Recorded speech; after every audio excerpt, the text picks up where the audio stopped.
إن الحمد لله نحمده ونستعينه ونستغفره ونعوذ بالله من شرور أنفسنا ومن سيئات أعمالنا من يهده الله فلا مضل له ومن يضلل فلا هادي له وأشهد أن لا إله إلا الله وحده لا شريك له وأشهد أن محمدا عبده ورسوله يا أيها الذين آمنوا اتقوا الله حق تقاته ولا تموتن إلا وأنتم مسلمون يا أيها الناس اتقوا ربكم الذي خلقكم من نفس واحدة وخلق منها زوجها وبث منهما رجالا كثيرا ونساء واتقوا الله الذي تساءلون به والأرحام إن الله كان عليكم رقيبا يا أيها الذين آمنوا اتقوا الله وقولوا قولا سديدا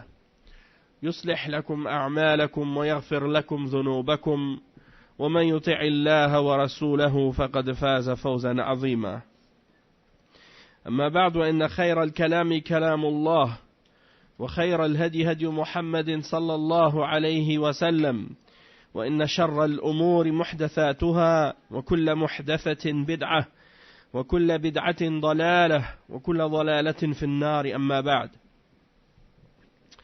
Donc on continue donc dans la lecture des fondements de la sunna de l'imam Ahmad ibn Hanbal rahimahullah avec les commentaires du Cheikh Ahmed al-Najmi rahimahullah.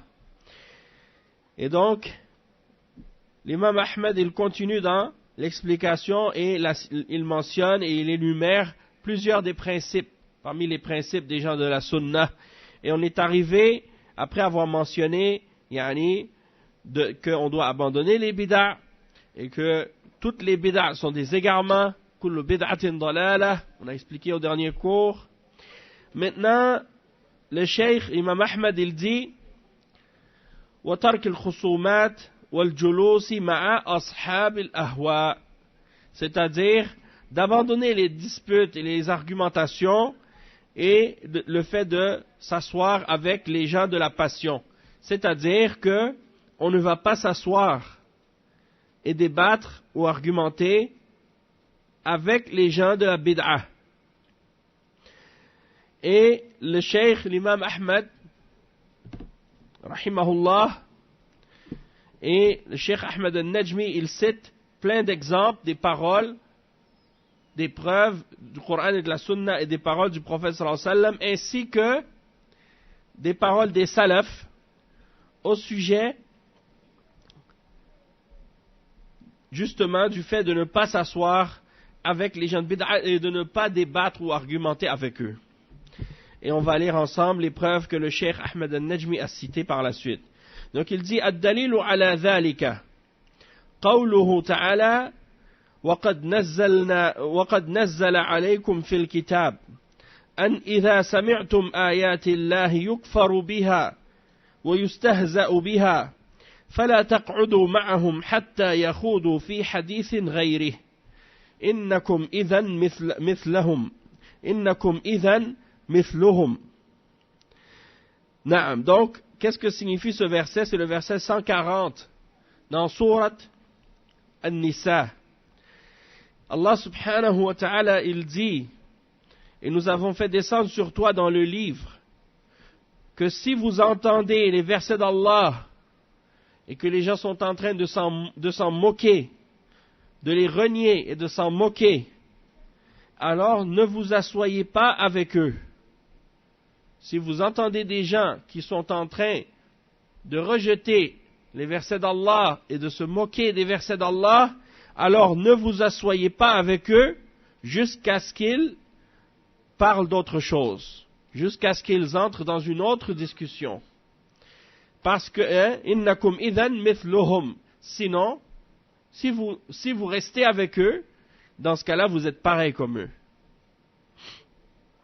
Et ça, c'est la preuve qu'on ne doit pas rester avec les gens de bid'a lorsqu'ils sont en train de propager leur bid'a.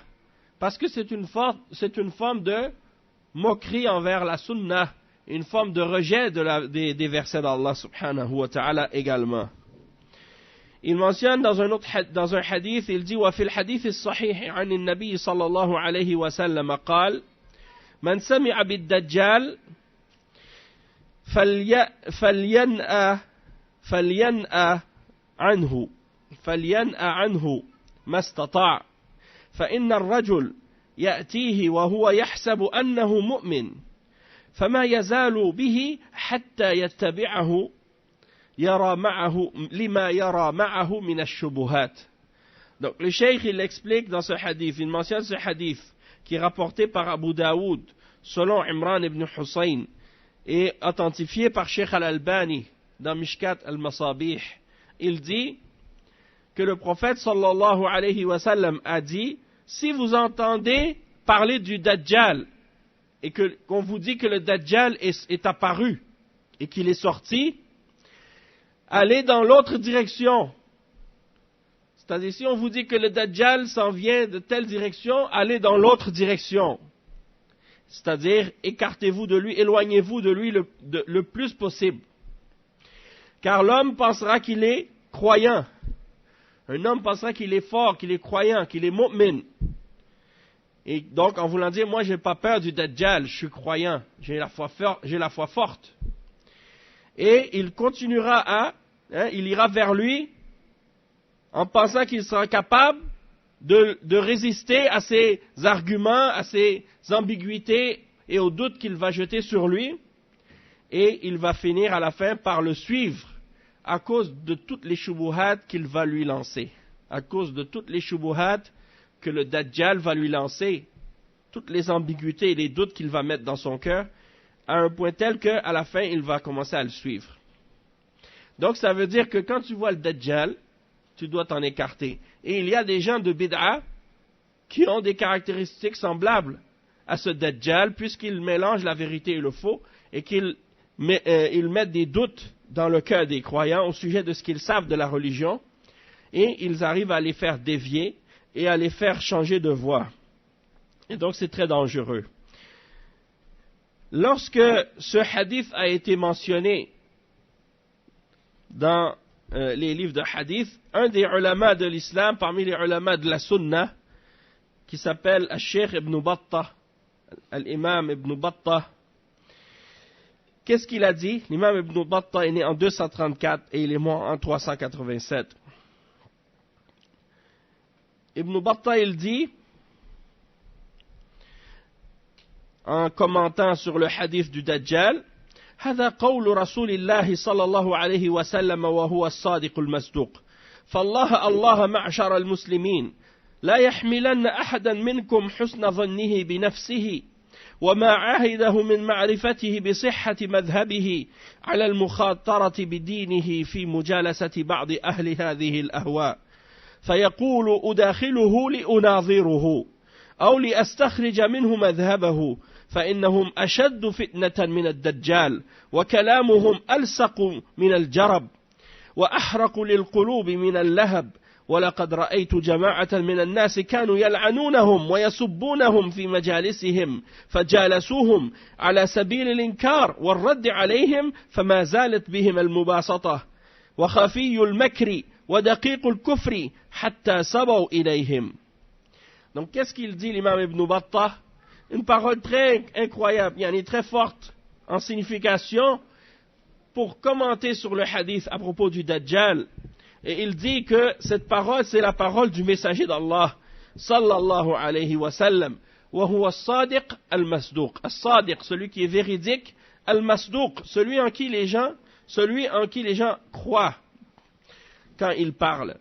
Et donc il dit, je vous jure par Allah, ô vous assemblée de musulmans, ne laissez pas votre bonne pensée à propos de vous-même, du fait que vous vous pensiez fort, que vous vous pensiez confiant, vous avez confiance en votre foi, vous vous pensez correct, suffisamment fort pour affronter les shubuhat des gens de bid'a, ne vous laissez pas aller et pensez que parce que vous êtes connaissant, vous avez de la science ou un peu de science, que vous êtes capable d'aller pour débattre avec ces gens qui ont des passions.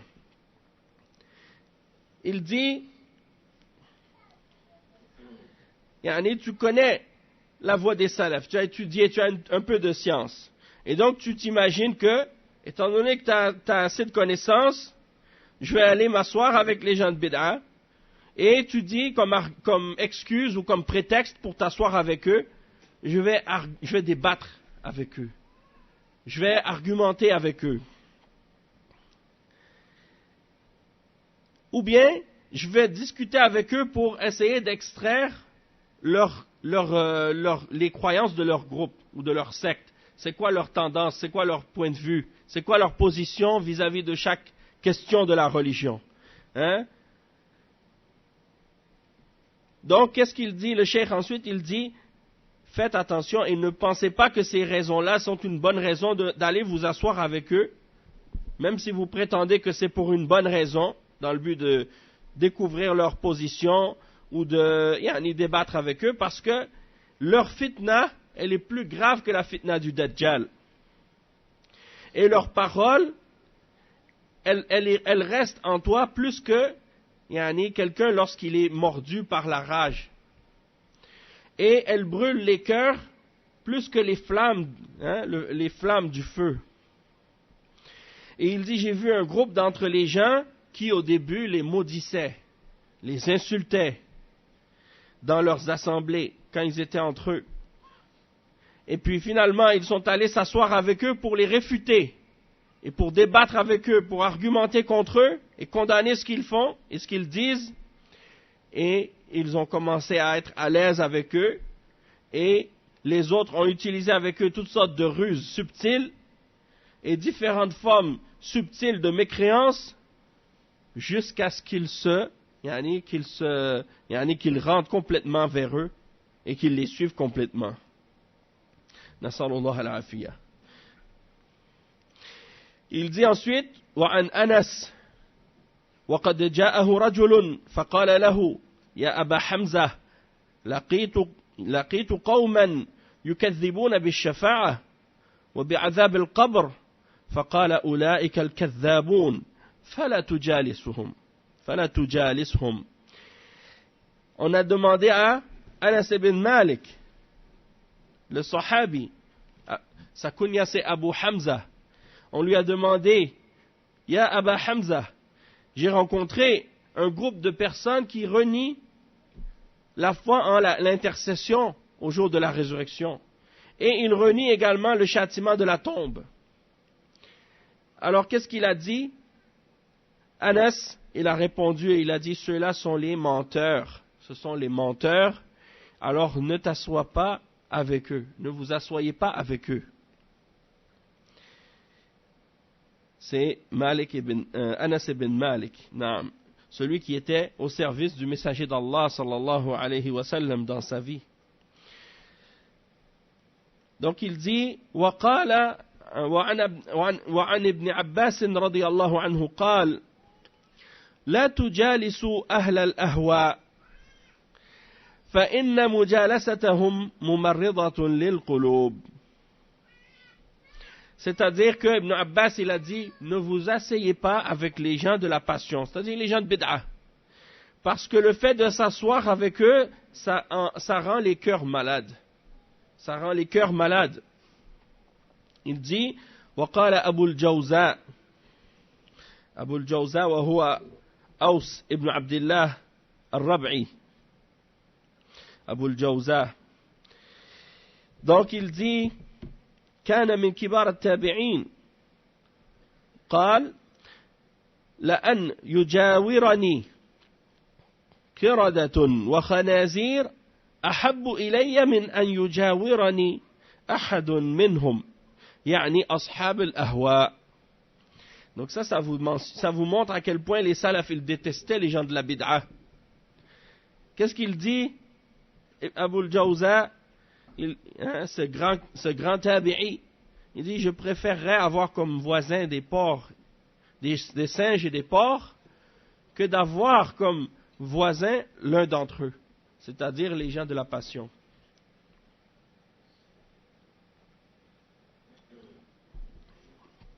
Donc vous voyez comment ils détestent les gens de la bid'a. وقال الفضيل بن عياض رحمه الله لا تجلس مع صاحب بدعة فإني أخاف أن تنزل عليك اللعنة.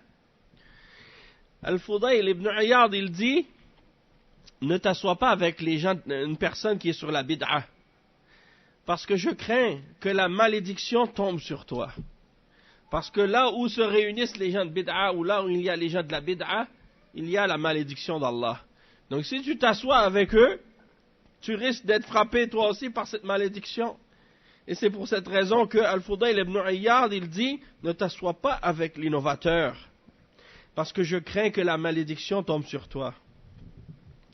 Il dit ensuite, وَقَدْ دَخَلَ عَلَى مُحَمَّدْ بْنِ سِيرِينَ رَجُلَانِ مِنْ أَهْلِ الْأَهْوَاءِ فَقَالَ يَا أَبَا بَكْرَ نُحَدِّثُكَ بِحَدِيثٍ قال لا قال فنقرأ عليك آية من كتاب الله قال لا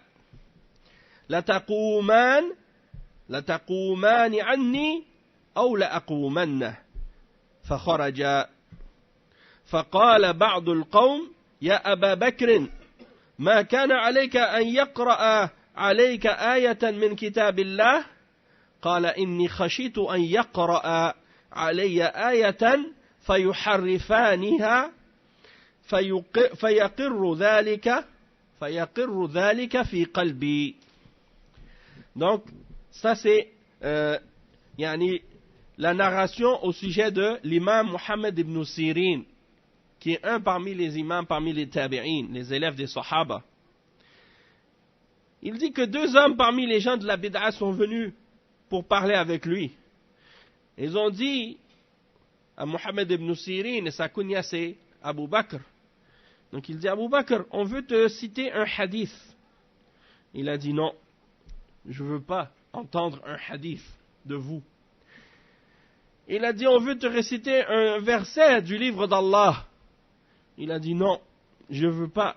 Soit que vous deux, vous levez, ou soit moi-même je me lève et je m'en vais. En voulant dire, je ne veux rien savoir de vous.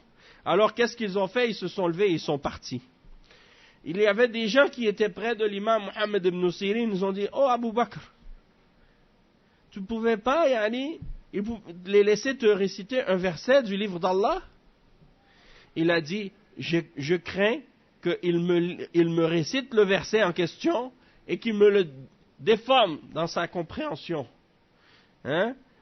Et puis, que cela reste pris dans mon cœur par la suite. Et que j'arrive pas à me débarrasser de cette shubha. Il dit, وعن عبد الرزاق أنه قال لإبراهيم بن محمد ابن أبي يحيى أرى المعتزلة عندكم كثيرا قلت نعم وهم يزعمون أنك منهم قال أفلا تدخل معي هذا الحانوت حتى أكلمك قلت لا قال لما قلت لأن القلب ضعيف والدين ليس لمن غلب. Donc qu'est-ce qu'il a dit ici? Il dit c'est Abdul Razzaq. Et c'est Abdul Razzaq as-San'ani, un grand imam parmi les imams du hadith du Yémen. Parmi ses élèves, ceux qui ont pris le hadith de lui, il y a l'imam al-Bukhari et il y a aussi l'imam Ahmad ibn Hanbal qui ont été ses élèves. Abdul Razzaq as-San'ani, un grand imam. Alors il dit, Ibrahim ibn Muhammad ibn Yahya. Ibrahim ibn Muhammad ibn Yahya, c'est quelqu'un qui est matrouk al-hadith. Et c'est quelqu'un qui avait la position des Mu'tazila. Il faisait partie des gens de Bid'a. Il est délaissé. Les gens ne prennent pas son hadith. Naam. Donc Abdul Razzaq, l'imam, il dit, Ibrahim ibn Muhammad ibn Yahya est venu et il a dit à l'imam as-San'ani, il y a beaucoup de Mu'tazila chez vous. Et l'imam as-San'ani a dit oui. Et je pense que tu es un d'entre eux. Alors il a dit, est-ce que tu voudrais pas rentrer avec moi dans cet endroit, un endroit pour aller discuter et parler? il veut essayer de l'appeler à sa voie, essayer de l'amener à rentrer dans la bid'a des Mu'tazila. Alors viens avec moi dans telle place, on va s'asseoir, on va discuter un peu. Il a dit non. Alors l'homme a dit, pourquoi? Il dit à l'imam As-San'ani, pourquoi tu ne veux pas venir discuter? Il a dit, parce que le cœur est faible et la religion n'est pas à celui qui a le dessus dans l'argument, dans l'argumentation. Parce que vous savez que les gens de bid'a, souvent, ils ne se basent pas sur les preuves du Coran et de la Sunna. Ils se basent sur leur raisonnement, leur propre raisonnement et leurs argumentations rationnelles et logiques, selon leur propre pensée. Alors, ils essaient d'impressionner les gens avec leurs arguments et leurs belles paroles. Et ils déforment la réalité et la vérité pour faire dévier les gens. Donc, si c'était une question de Coran et de Sunna et de la parole des Sahaba et ainsi de suite, la religion, elle est déjà claire. Il n'y a pas de débat à faire sur ça. Tu prends les preuves et tu suis la vérité. Mais eux, c'est pas ça ce qu'ils veulent. Ils veulent débattre.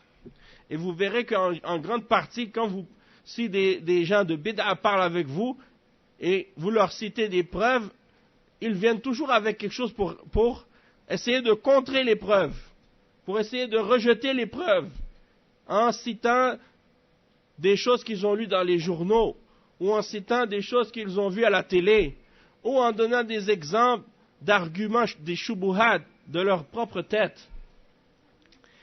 Alors, l'imam As-San'ani, il dit non, le cœur est faible.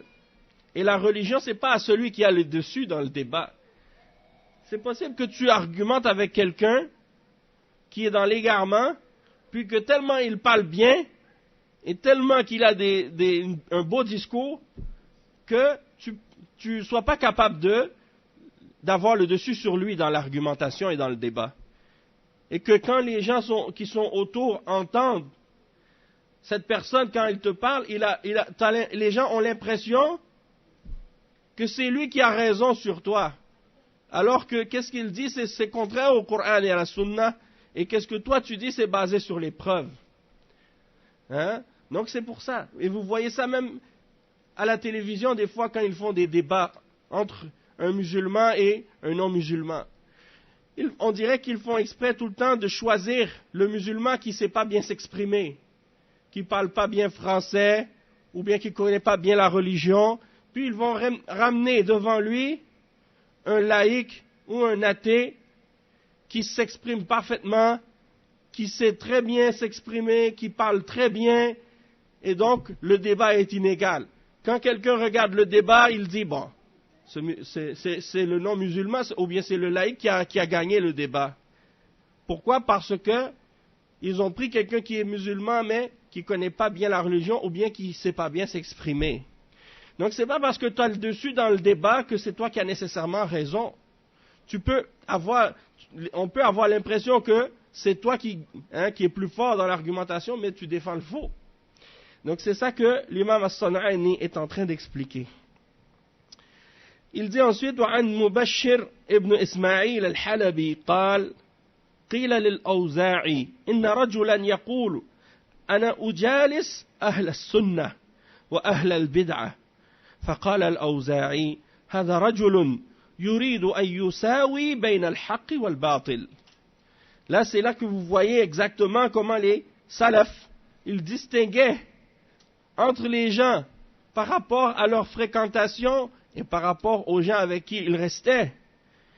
Et c'est pour ça que Mubashir ibn Ismaïl al-Halabi, il dit, on a demandé à l'imam al-Awza'i, l'imam al-Awza'i, un des imams parmi les imams des salafs, qui était un contemporain de l'imam Malik ibn Anas, un des imams du Sham, à l'époque de l'imam Malik. Et on lui a dit, un homme, il s'assoit avec les gens de la sunna, puis il s'assoit en même temps avec les gens de la bid'a. Qu'est-ce que tu dis de cette personne? Et il y en a des gens comme ça. Il se tient avec des salafis, puis après tu le vois, il se tient avec des soufis, ou bien avec des takfiri, des khawarij. Il se mélange avec tout le monde. Alors, il pose la question à l'imam, à l'Awza'i. Qu'est-ce qu'on dit d'une personne comme ça? Elle est avec tout le monde, avec les gens de la sunna, avec les gens de la bid'a, les gens de la vérité et les gens du faux. Il a dit, هذا رجل يريد أن يساوي بين الحق والباطل. Il dit, ça c'est quelqu'un, il veut mettre à égalité la vérité et le faux. Et qu'est-ce qu'on dit à propos des hommes? Ça s'applique aux femmes aussi. Il ne faut pas que les sœurs, entre elles, elles contredisent les exemples à ce sujet. Tu vois des sœurs, elles se tiennent avec des filles salafiyya, des sœurs qui sont sur la salafiyya, sur la sunna, avec la bonne aqida, le bon manhaj, et puis après elles vont fréquenter des filles qui sont dans le takfir, qui sont avec la voie des khawarij, elles sont des amies, elles font des fêtes, elles se réunissent ensemble, elles mangent ensemble, elles s'amusent ensemble. C'est pas grave, on discute, hein? on veut avoir du bon temps. Mais, qu'est-ce qu'il dit l'imam al-Awza'i? Les gens qui agissent de cette façon, c'est des gens qui veulent mettre à égalité le vrai et le faux. Tu ne peux pas te tenir avec des gens de bid'a, des gens d'égarement, alors que toi tu es sur la sunna. Et il y en a qui disent comme excuse, par exemple, ils vont dire, oui, mais j'essaie de l'appeler à la sunna. Tu l'appelles à la sunna pendant combien de temps? Tu vas te tenir avec cette personne pendant combien de temps? 2 ans, 3 ans, ça fait des années que tu restes avec ce genre de personne. Jusqu'à ce qu'à la fin, c'est pas toi qui l'amène à la sunna, c'est elle qui t'amène à sa bid'a. Et c'est ça le danger. Et combien de fois c'est arrivé?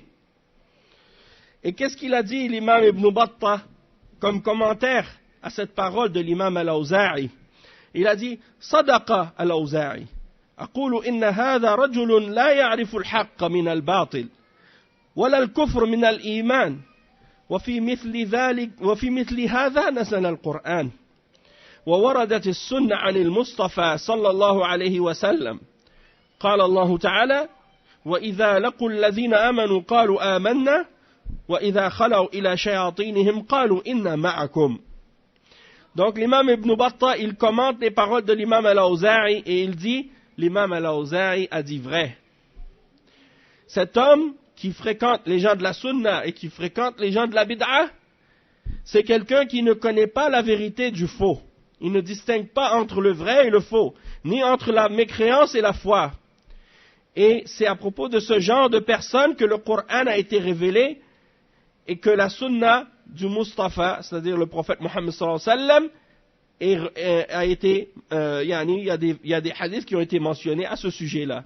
Et il cite le verset 14 dans Surat al-Baqarah, dans lequel Allah subhanahu wa ta'ala dit, et lorsqu'ils rencontrent ceux qui ont cru, ils disent, nous croyons, puis lorsqu'ils sont tout seuls avec leur diable, parmi les gens de bid'a, ils disent, nous sommes avec vous. Hein? Nous ne faisons que nous moquer. Nous ne faisons que nous moquer d'eux. Mais on est avec eux, mais on n'est pas vraiment avec eux. Yarhamukallah. Donc ils disent, quand ils sont avec les salafis, ils disent, on est avec vous les salafis. On est avec la voie des salafs, la voie des sahaba et des tabi'in. Puis quand ils s'en vont voir les takfiriyin et les khawarij, ils disent, on n'est pas avec vous, on n'est pas avec eux, on se moque. Hein, des salafis, c'est des gens qui sont, ils les traitent des égarés, comme s'ils pensent que ils considèrent les gens de la sunna comme étant des égarés. Donc ils se moquent des gens de la salafiyya quand ils sont en présence des gens de bid'a comme eux. Donc c'est une forme de nifaq, c'est une forme d'hypocrisie. Et c'est pour cette raison-là que plusieurs d'entre les ulama d'Ahl Sunna, ils comparent souvent les mubtadi'a aux munafiqin. Parce que les gens de bid'a, ils ont des caractéristiques semblables aux caractéristiques des hypocrites.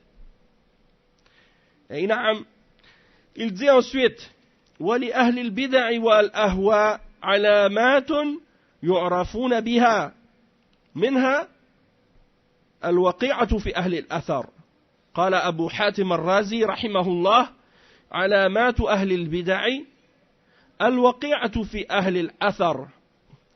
Donc le cheikh ensuite il nous mentionne des signes par lesquels on peut reconnaître les gens de bid'a. Parce que les gens de bid'a ils ont des caractéristiques et ils ont des signes. Et une fois que tu connais ces caractéristiques, tu peux les reconnaître. Et une de leurs caractéristiques les plus importantes, c'est qu'ils attaquent et qu'ils insultent les gens qui suivent les narrations du prophète sallallahu alayhi wa sallam et des sahaba et des tabi'in. Donc il dit, ils attaquent les ulama et les gens de Al-Athar. Et l'imam Abu Hatim al-Razi, un parmi les grands imams des salafs, il dit, le signe des gens de la bid'a, c'est qu'ils attaquent les gens qui suivent les narrations. Ils attaquent les gens qui suivent les narrations. Et vous les voyez aujourd'hui. Comment les gens de bid'a, ils critiquent les ulama d'Ahl Sunnah. Comment ils insultent les grands ulama, Cheikh Ibn Baz, Cheikh Al-Albani, Cheikh Ibn Uthaymin, Cheikh Rabi' Al-Madkhali, Cheikh Muhammad Ibn Hadi, et combien ils critiquent beaucoup d'autres parmi les ulama salafiyin.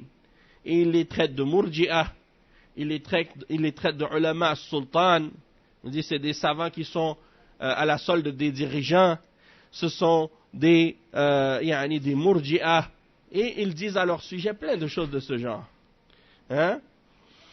Donc ça c'est, si vous voyez des gens qui les insultent ou qui parlent en mal d'eux, c'est-à-dire qui parlent en mal des ulama, qui suivent la sunna et la salafiyya, vous savez que ce sont des gens de bid'a automatiquement. Deuxième caractéristique, shiddatu mu'adatihim li ahli al-hadith wa sukutuhum an ahli al-ghayy wal-batil. قال صلى الله عليه وسلم في وصف الخوارج يقتلون أهل الإسلام ويدعون أهل الأوثان.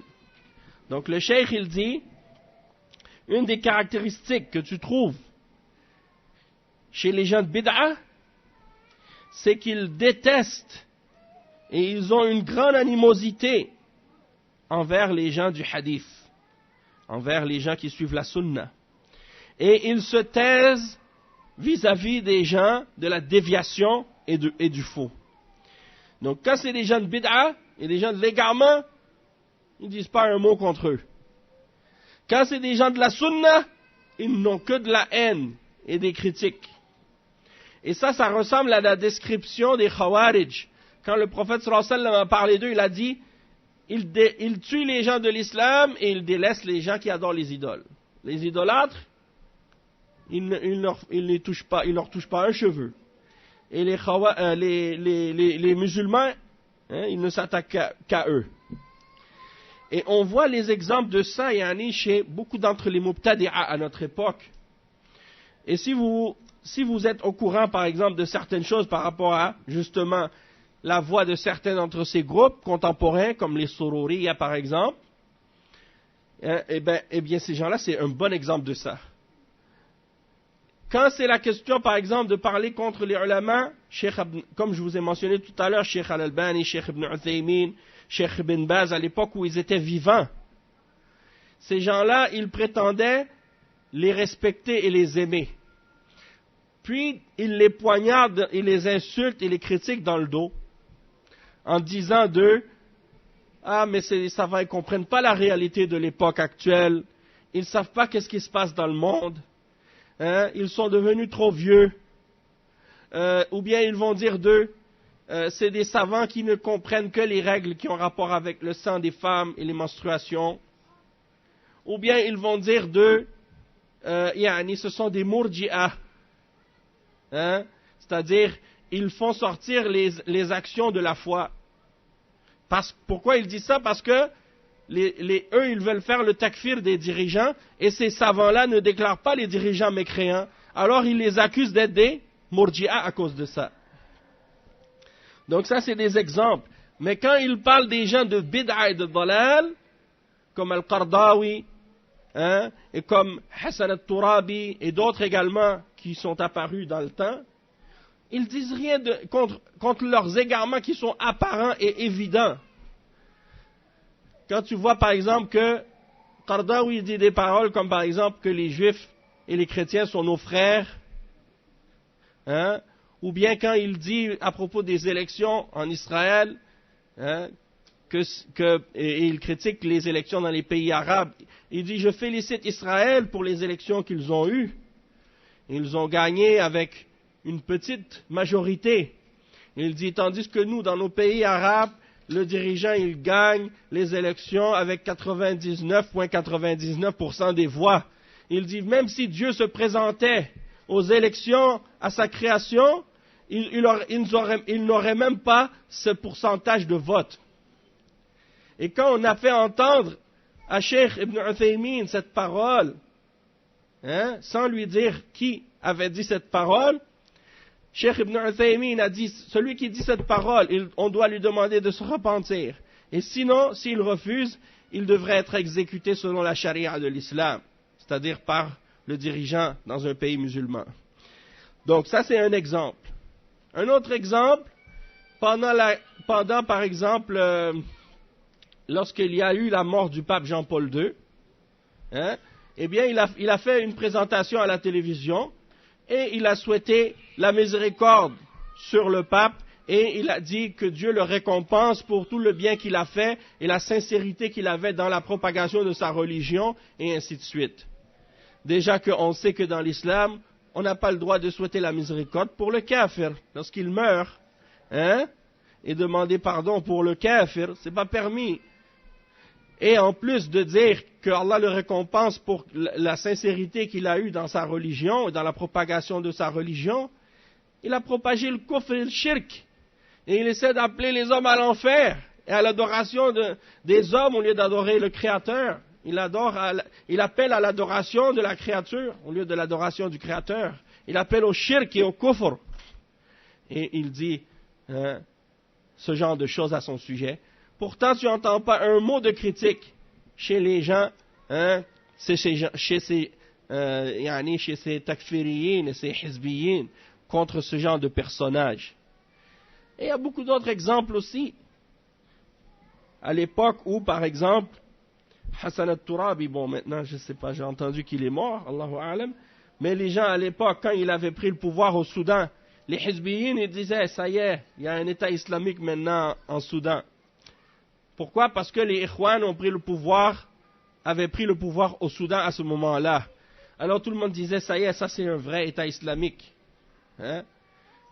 Et pendant ce temps-là, ils attaquent l'Arabie Saoudite et ils font l'éloge du Soudan. Et Hassan al-Turabi, qu'est-ce qu'il faisait? Il disait, par exemple, qu'il voulait faire un lieu de culte commun pour les juifs et les musulmans et les chrétiens. Et imprimer les trois livres saints ensemble, la Bible, la Torah, l'Injil ou le Coran dans un même couvercle. Et plein d'autres idéologies et des paroles graves. Il y a beaucoup d'autres exemples comme ça. À propos de Sayyid Qutb et les idées et les paroles d'égarement, l'insulte contre le prophète Moussa alayhi salam, l'insulte contre les Sahaba, Muawiyah, et d'autres parmi les Sahaba également. Et également le fait qu'il appelait à Wahdatul Wujud, la négation des attributs d'Allah subhanahu wa ta'ala, et bien d'autres erreurs. Ils ne disent pas un mot contre ces égarements-là. Et pourtant, ils prennent tout leur temps pour attaquer et critiquer les ulama d'Ahl Sunnah. Et même parfois, ils vont jusqu'à les déclarer kuffar. Donc tu vois comment ils n'ont aucun respect pour les ulama et comment ils détestent les gens de la Sunnah. Il dit, قال أبو عثمان الصابوني علامة البدع على أهلها بادية ظاهرة وأظهر آياتهم وعلاماتهم شدة معاداتهم لحملة أخبار النبي صلى الله عليه وسلم واحتقارهم لهم وتسميتهم إياهم حشوية وجهلة وظاهرية ومشبهة اعتقادا منهم في أخبار رسول الله صلى الله عليه وسلم أنها بمعزل عن العلم وأن العلم ما يلقيه الشيطان إليهم من نتائج عقولهم الفاسدة ووساوس صدورهم المظلمة وهواجس قلوبهم الخالية من الخير وحججهم العاطلة أولئك الذين لعنهم الله انتهى كلامه رحمه الله. Qu'est-ce qu'il dit l'imam As-Sabouni? L'imam As-Sabouni rahimahullah, qui est né en 373 et qui est mort en l'an 449, il fait partie des ulama, des salaf qui ont écrit un livre sur la aqida. Et son livre c'est Aqidatus Salaf wa Ashab al-Hadith. Son livre c'est Aqidatus Salaf wa Ashab al-Hadith. Il résume dedans les fondements de Ahl Sunnah et des gens de la aqida des salaf. Un très très bon livre. Il dit dans son livre le signe des gens de la bid'a sur les mubtadi'a. Ce signe est apparent chez eux. Et parmi les plus grands signes, parmi leurs signes, c'est la haine et l'animosité qu'ils ont envers les gens qui portent les narrations du prophète sallallahu alayhi wa sallam, et comment ils les dénigrent, et comment ils les méprisent, et comment ils utilisent des noms pour les dénigrer, comme Hashawiya, des gens qui valent rien, sans valeur, ou bien Jahala, ils les appellent les ulama de l'islam, de la sunna, ils les appellent des ignorants, ils les appellent des zahiriya, des gens qui prennent juste le sens apparent des choses, ou bien des mushabbiha, des anthropomorphistes, ou des gens qui font ressembler Allah à sa création parce qu'ils affirment les attributs d'Allah. Et ils pensent, parce qu'on croit aux attributs, on croit aux attributs et on croit en les hadiths du messager d'Allah sallallahu alayhi wa sallam, tandis que eux, ils croient que les hadiths du prophète sallallahu alayhi wa sallam ne contiennent pas de science et de ilm. Ils pensent que le ilm, c'est ce que le shaitan leur jette à travers les résultats de leur raisonnement corrompu et les soupirs que les diables leur soufflent dans leurs âmes ténébreuses. Et leurs cœurs qui sont également, qu'est-ce qu'ils ont dans leur cœur qui est rempli, qui est complètement vidé de tout bien. Et leurs arguments totalement faux et nuls. Et donc ce sont ceux-là que Allah a maudits. Ensuite, il mentionne le troisième exemple parmi les signes des gens de bid'a, isti'anatuhum bil wulat was salatin bisabab da'f hujjati ahli al bid'a wa huwa madhhabuhum wa qillatu hilatihim fa innahum yasta'inuna fi nusrati da'watihim bil wulat was salatin li'anna fiha naw'an min al ikrah wal ikhafa. Un des signes parmi les signes des gens de bid'a, c'est que ils cherchent toujours l'aide du pouvoir pour essayer d'écraser les gens de la vérité à cause de la faiblesse de leurs arguments. Donc les gens de bid'a, qu'est-ce qu'ils font? Ils vont toujours essayer de se rapprocher des dirigeants pour essayer de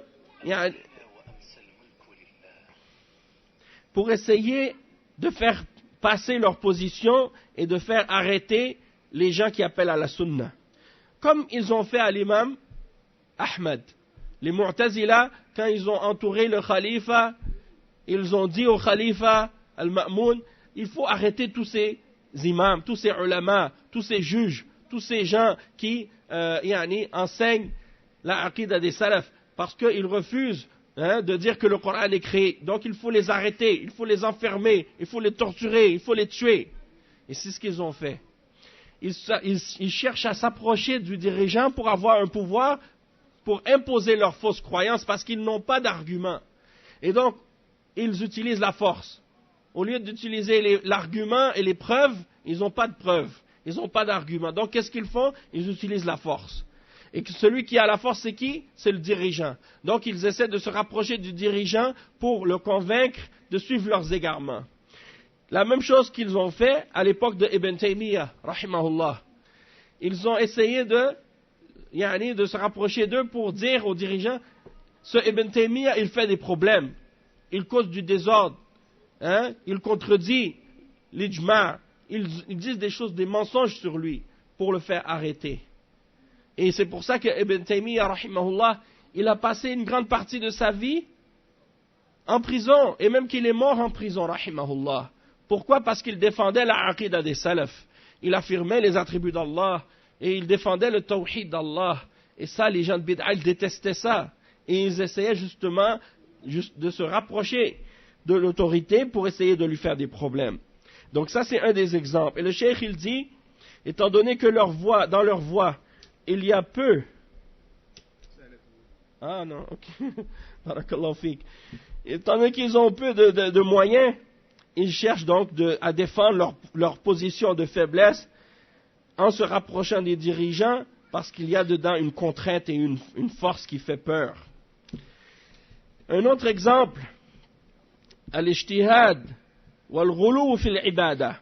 فالمبتدع يزيد في الاجتهاد لينال في الدنيا التعظيم والجاه والمال وغير ذلك من أصناف الشهوات لأن التعظيم على ترك شهوات الدنيا أعظم ألا ترى إلى انقطاع الرهبان في الصواعم عن جميع الملذات ومقاساتهم لأصناف العبادات والكف عن الشهوات وهم مع ذلك خالدون في جهنم قال تعالى وجوه يومئذ خاشعة عاملة ناصبة تصلى نارا حامية قال تعالى قل هل ننبئكم بالأخسرين أعمالا الذين ضل سعيهم في الحياة الدنيا وهم يحسبون أنهم يحسنون صنعا.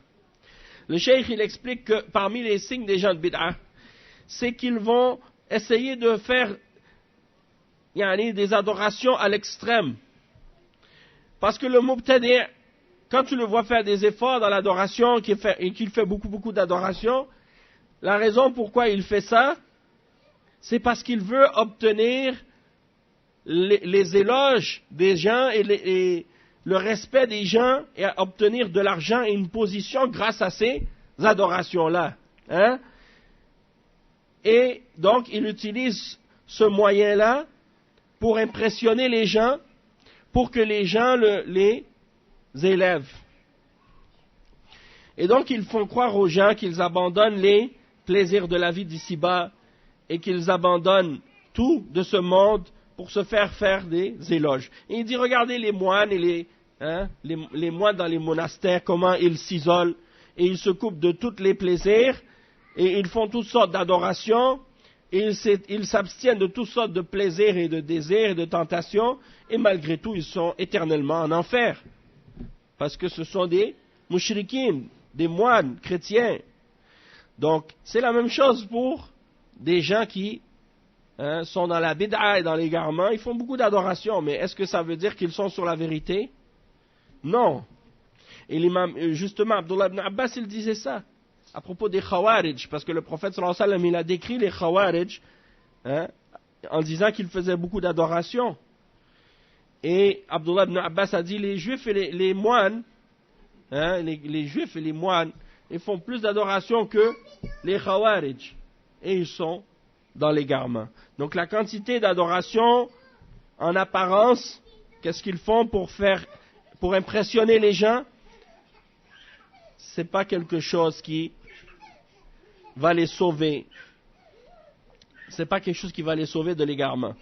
Et l'exemple de ça, c'est qu'est-ce que Allah subhanahu wa ta'ala mentionne dans Surat Al-Ghashiyah, le verset 2 à 4.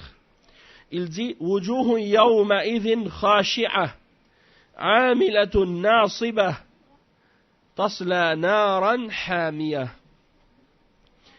C'est-à-dire, comme les ulama l'ont expliqué, il y a des visages au jour de la résurrection qui seront humiliés. Ils ont fait des œuvres, ils ont fait des œuvres, amilatun nasiba, ils ont fait des œuvres, mais malgré tout, tasla naran hamiyah. Mais malgré tout, ils vont brûler en enfer. Pourquoi? Ils font des œuvres et ils se fatiguent dans ces œuvres, mais ils n'auront aucune récompense pour ces œuvres et ils vont brûler dans l'enfer malgré ces œuvres parce qu'ils n'ont pas fait ces œuvres sur la bonne aqidah et sur la bonne intention ou selon la sunna. Et donc ils n'auront aucune récompense pour ces œuvres. Amilatun nasiba tasla naran hamiyah. Et Allah subhanahu wa ta'ala dit dans le verset dans Surat Al-Kahf 103 et 104, dit, voulez-vous qu'on vous informe des plus grands perdants en œuvre? Les plus grands perdants dans leurs œuvres, ce sont ceux qui ont gaspillé leurs efforts dans la vie d'ici-bas alors qu'ils s'imaginaient être en train de faire le bien. Ils s'imaginaient faire le bien, faire beaucoup d'adoration, Mais tout ça s'est gaspillé parce qu'il ne le faisait pas sur la bonne voie.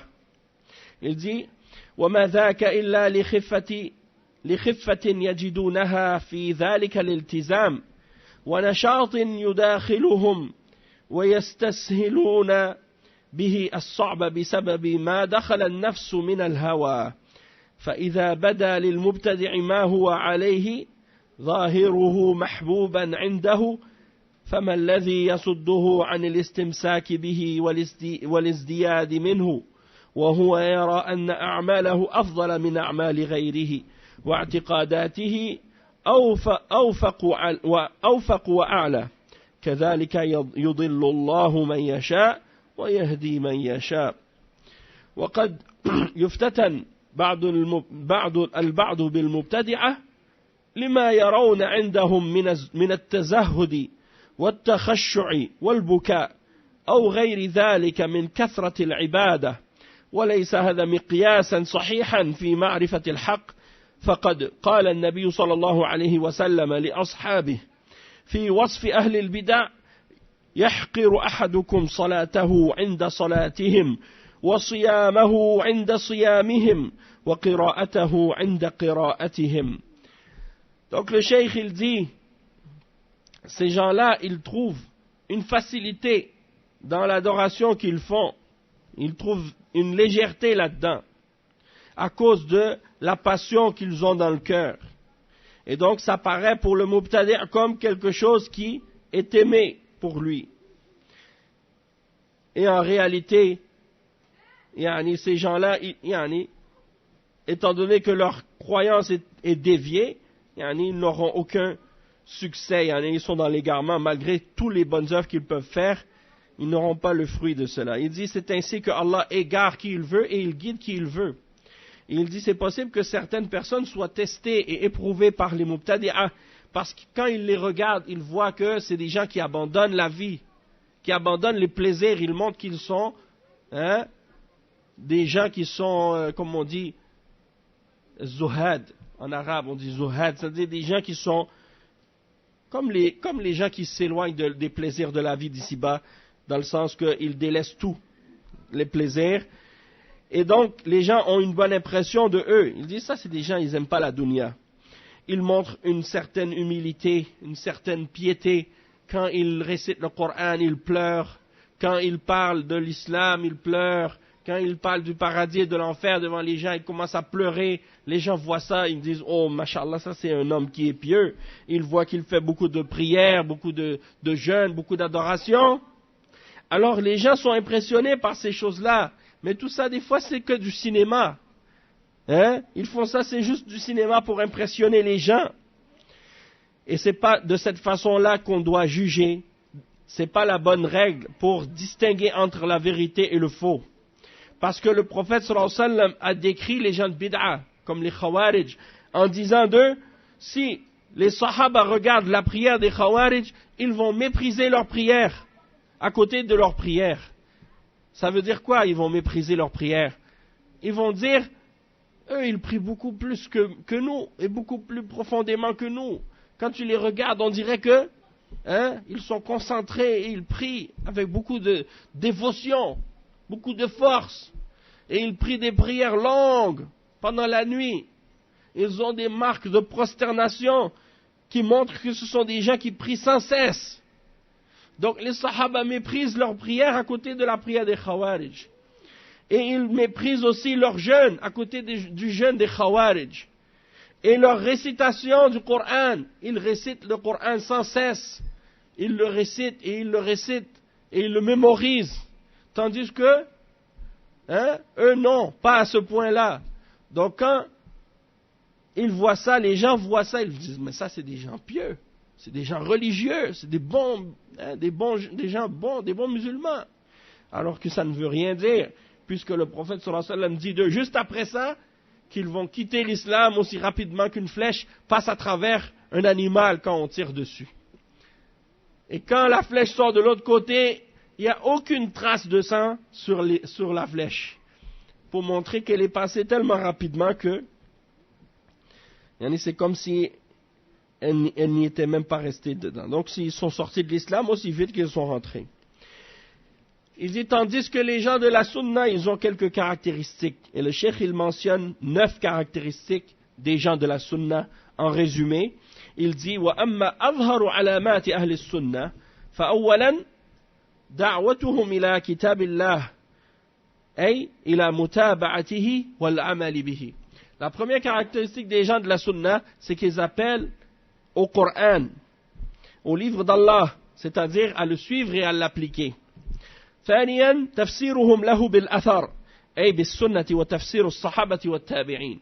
Deuxièmement, ils interprètent le Coran par les narrations. La sunna du prophète sallallahu alayhi wa sallam explique le Coran. Et ils expliquent également le Coran par les paroles des Sahaba et des Tabi'in. Ça, c'est un des signes des gens de la Sunna. Quand ils expliquent le Coran, ils n'expliquent pas selon leur propre tête, selon leurs propres imaginations, comme les gens de Bid'a, comme les Soufis, comme les Khawarij ou les gens de Bid'a, comme Sayyid Qutb avec son livre, que les gens appellent Tafsir fi dhilal al-Coran, à l'ombre du Coran. Mais quand tu lis dedans, il fait juste parler de sa propre tête, raconter des histoires, écrire qu'est-ce qu'il pense, selon ses idées. Il a écrit ça pendant qu'il était en prison. Donc, il écrivait qu'est-ce qui lui venait à la tête, il écrivait. Il faisait des analogies et des comparaisons.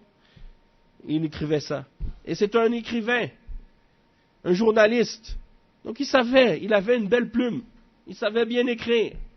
Mais ça ne veut pas dire qu'il a du ilm de l'islam. Et donc il a mis plein d'égarements dans son tafsir. Allah al-Musta'an. Et il fait le takfir de la Ummah. Et il fait plein d'autres égarements aussi. Il n'explique pas le Coran selon la Sunnah. Il n'explique pas le Coran selon la parole des Sahaba et la parole des Tabi'in. Donc ça c'est un des signes des gens de la Sunnah. Ils expliquent le Coran et comprennent le Coran selon la Sunnah et l'interprétation des Sahaba et des Tabi'in. ثالثا دعوتهم إلى السنة الصحيحة المأثورة عن النبي صلى الله عليه وسلم. Troisièmement, les gens de la Sunna invitent à la Sunna qui est authentique du prophète sallallahu alayhi wa sallam. C'est-à-dire qu'ils ne prennent pas les hadiths qui sont mawdou', fabriqués ou da'if, faibles. Ils prennent uniquement les hadiths authentiques du prophète sallallahu alayhi wa sallam et ils distinguent entre ce qui est authentique de ce qui n'est pas authentique. Tandis que les gens de bid'a, tu les vois toujours en train de rapporter n'importe quoi sans jamais vérifier l'authenticité. Et tu regardes dans leurs livres. En général, tu vois les livres des gens de la Sunna. La note de bas de page, tu vois ici, toujours des références. Et le hadith, il te mentionne dans quel livre, avec le numéro du hadith. Tu sais, après tu peux vérifier. S'il est pas dans le Bukhari et Muslim, il te mentionne.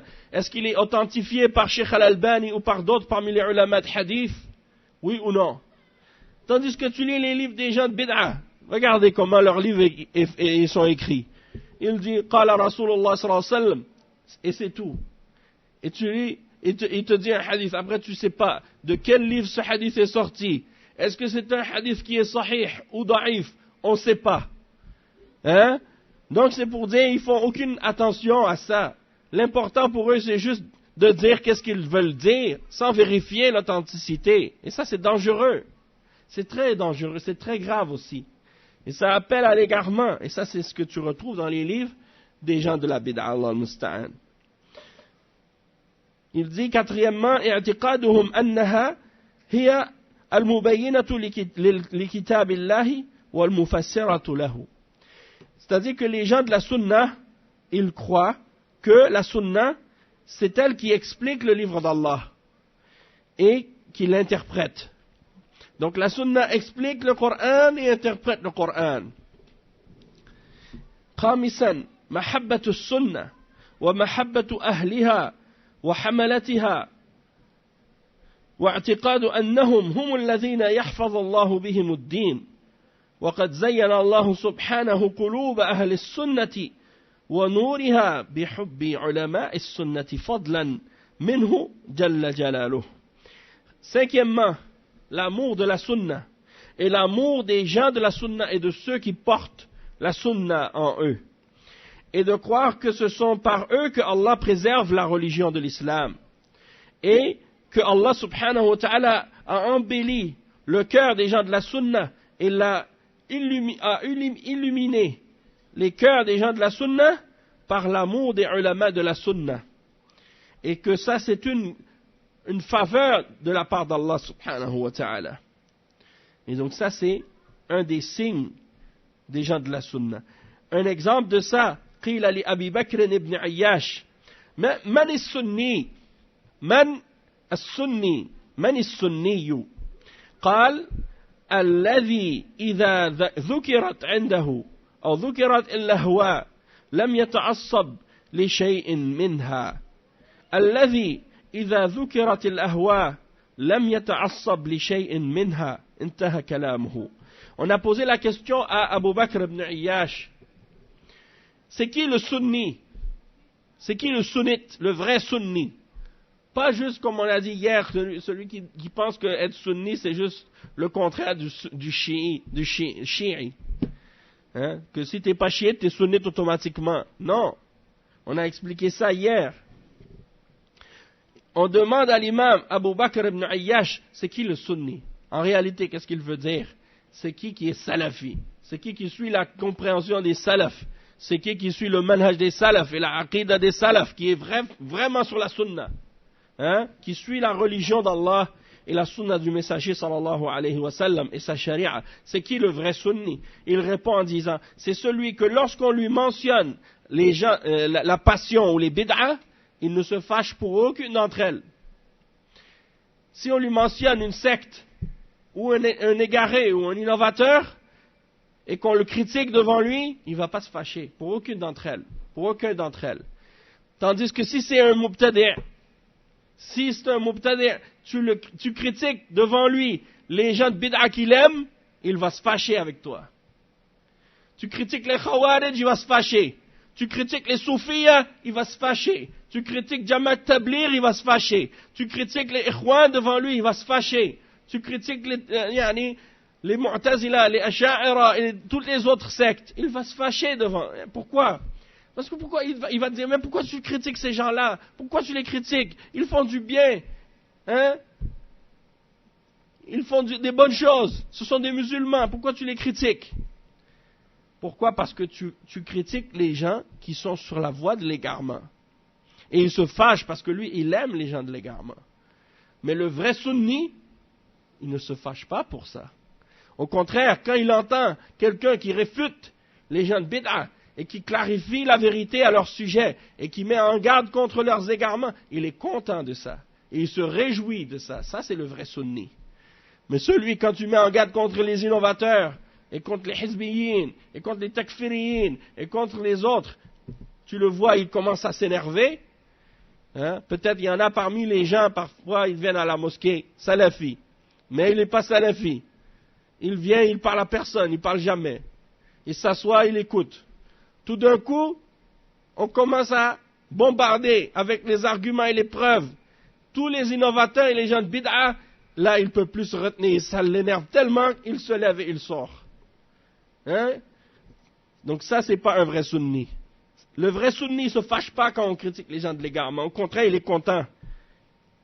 Il se fâche, le sunni, quand on critique les gens de la sunna. Et quand on attaque la sunna, là, il se fâche. Mais il ne se fâche pas, hein, pour les innovateurs. سادسا اعتدالهم ما بين الجفاء والغلو والإفراط والتفريط. Sixièmement, les gens de la sunna, ce sont des gens qui sont modérés. Ils ne sont pas dans l'extrémisme, ils ne sont pas dans le laxisme. Septièmement, أنهم لا يغلون في أحد من أئمتهم حتى يعتقدون فيه العصمة لا الصحابة ولا من غيرهم. Avant de lire la septième, à propos du sixième point, quand on dit qu'on est dans le juste milieu et qu'on est dans la modération, il faut bien comprendre que cette modération et ce juste milieu, il se comprend par rapport à la révélation. C'est-à-dire que aujourd'hui, les gens, ils déterminent qu'est-ce qui est extrême ou qu'est-ce qui est modéré par rapport à leur passion, pas par rapport à la sunna. Donc ce n'est pas les gens qui déterminent ou qui décident qu'est-ce que c'est, qui est-ce qui est extrême, qui est-ce qui ne l'est pas. L'extrémisme se détermine par rapport au Coran et à la Sunna et à la compréhension des salaf salih. Et si tu suis l'exemple du prophète Mohammed sallallahu alayhi wa sallam et de ses sahaba et de leur méthodologie, ça veut dire que tu es modéré. Qu'est-ce qui est extrême, c'est qu'est-ce qui dépasse en ajoutant à ce que eux ont fait ou qui va dans l'autre sens en enlevant de ce qu'ils ont amené. Et c'est comme ça que tu détermines c'est quoi l'extrémisme. Tandis que chez les koufars, maintenant, vous allez entendre parfois des gens, ils vont dire, un tel, ah ça c'est des radicaux, ou un tel c'est un radical, ou ils sont dans la radicalisation ou le radicalisme. Pourquoi? Parce qu'il laisse pousser sa barbe, parce qu'il coupe ses pantalons en haut de la cheville, parce qu'il fait 5 prières par jour, parce qu'il n'écoute plus de musique, parce qu'il ne serre plus la main aux femmes. Ça veut dire que c'est un extrémiste, un radical? Non! Ça, c'est la modération, parce que c'est ça ce que l'islam ordonne. Donc, la modération ne se détermine pas par rapport aux kuffars et par rapport aux passions des gens, mais se détermine par rapport à la charia d'Allah. Et si quelqu'un rajoute à la charia ou fait plus que qu'est-ce que le prophète sallallahu alayhi wa sallam nous demande, mais de façon exagérée, ça c'est de l'extrémisme. Et s'il enlève à la religion, il tombe dans le laxisme, ça c'est aussi une forme d'extrémisme. Ça c'est très important. C'est très important à comprendre comme il faut ces questions-là. Une femme aujourd'hui, elle se voile, elle couvre son visage, elle se voile islamiquement. Ah, ça c'est une extrémiste, pourquoi elle se voile comme ça? Et puis tu vois les autres avec des pantalons collés sur la peau, une petite tunique très serrée sur le corps, et puis un foulard qui fait 10 tours autour de sa tête, toutes les couleurs, on dirait que c'est un arc-en-ciel, et puis c'est comme, on dirait plus une mode que quelque chose de religieux, et puis ils disent, elle est modérée. Ça c'est beau. C'est comme si ça fait fashion, ça fait le style, la mode. Mais l'autre qui est avec le niqab et qui est voilé de la tête aux pieds avec des vêtements amples, on voit même pas 1 millimètre de sa forme, on voit rien du tout. Quand tu la regardes, c'est comme si tu vois le mur. Il dit, ah ça c'est extrémiste. Non, c'est pas extrémiste, ça c'est l'islam. C'est la religion d'Allah. Et que ça, les gens ils doivent comprendre que, en tant que musulmans, on suit l'islam tel que Allah nous ordonne de le suivre, et tel que le prophète sallallahu alayhi wa sallam l'a enseigné, et tel que les sahaba l'ont compris. Que ça soit accepté par les non-musulmans ou que ce ne soit pas accepté, ça c'est leur problème. Notre problème à nous, c'est d'appliquer la religion d'Allah et de respecter ce que notre Créateur nous ordonne de suivre.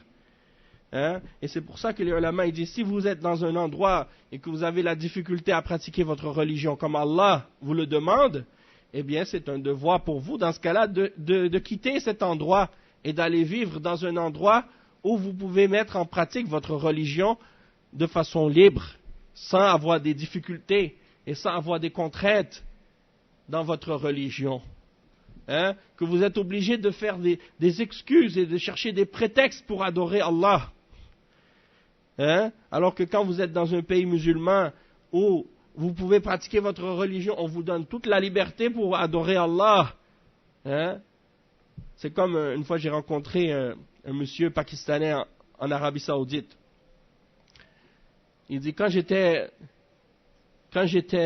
au Canada, je devais chercher des prétextes pour pratiquer ma religion.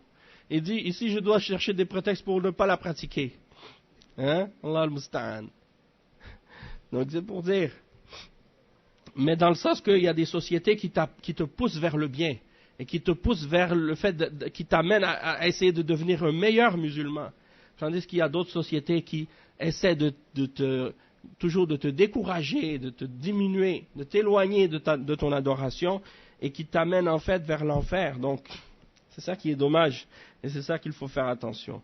Septièmement, annahum la yaghloun fi ahadin, c'est-à-dire les salafis, les gens de la sunna, une de leurs caractéristiques, et ça c'est très important, ils ne sont pas extrémistes envers aucun d'entre les imams de l'islam.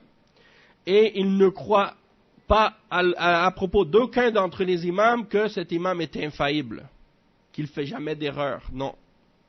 Que ce soit peu importe quel savant, parmi les grands savants de l'islam, l'imam Abu Hanifa, Malik, Shafi'i, Ahmad, les imams des salafs, et les grands ulama, et même les ulama de notre époque, hein, Cheikh bin Baz, Ibn Uthaymin, Al-Albani, Cheikh Rabi' et les autres mashaykh, on ne dira jamais à propos d'un d'entre eux, il est infaillible.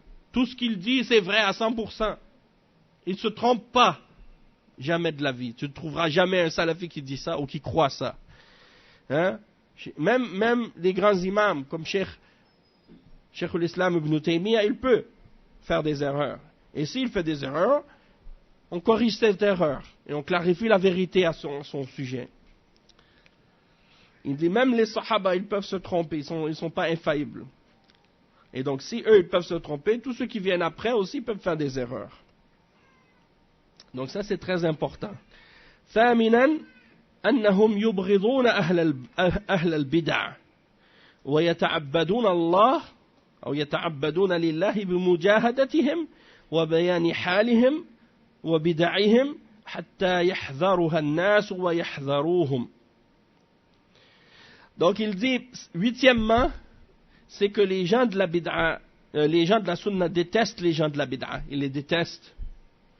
Et ils adorent Allah, hein, en luttant contre eux, et en faisant des efforts contre eux, et en clarifiant leur situation et leur état, c'est-à-dire en clarifiant leurs égarements et leurs déviations et leurs innovations, et en mettant les gens en garde contre leurs déviations et leurs égarements. Et ils mettent en garde et ils avertissent les musulmans contre ça. Si tu vois des gens qui se disent musulmans, qui se disent être sur la sunna, ils ne mettent pas en garde contre les innovateurs, sache qu'il y a un problème dans leur méthodologie. Ce ne sont pas des gens qui sont réellement sur la sunna. Parce que les gens de la sunna, ils détestent les mubtadi'a et ils mettent en garde contre eux. Et le dernier point, تاسعا عنايتهم بالعقائد وتقديمهم لها على الفضائل عكس المبتدعة. Les gens de la sunna, une autre de leurs caractéristiques,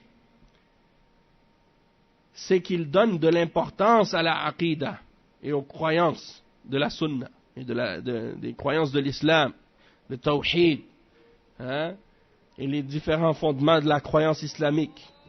C'est une priorité pour eux. Tandis que pour les gens de bid'a, non. C'est pas la priorité pour eux. C'est le contraire. Pour les gens de la bid'a, la croyance, c'est pas une priorité. C'est pas une priorité. Ils commencent par parler de toutes sortes d'autres choses. Ils parlent des comportements, ils disent il faut avoir un bon akhlaq, il faut faire ci, il faut faire ça. Même s'ils voient des gens en train de faire des péchés de shirk et de kufr et des choses graves qui annulent l'islam, ils donnent priorité à des choses qui ne sont pas prioritaires. Et ils laissent la aqida en arrière. Donc ça, c'est ce que le cheikh a expliqué par rapport à ce point. Et c'est ça ce qui vient conclure donc les caractéristiques des gens de Ahl Sunnah. Donc on va s'arrêter ici, Inch'Allah, pour cette clarification, pour ce séminaire.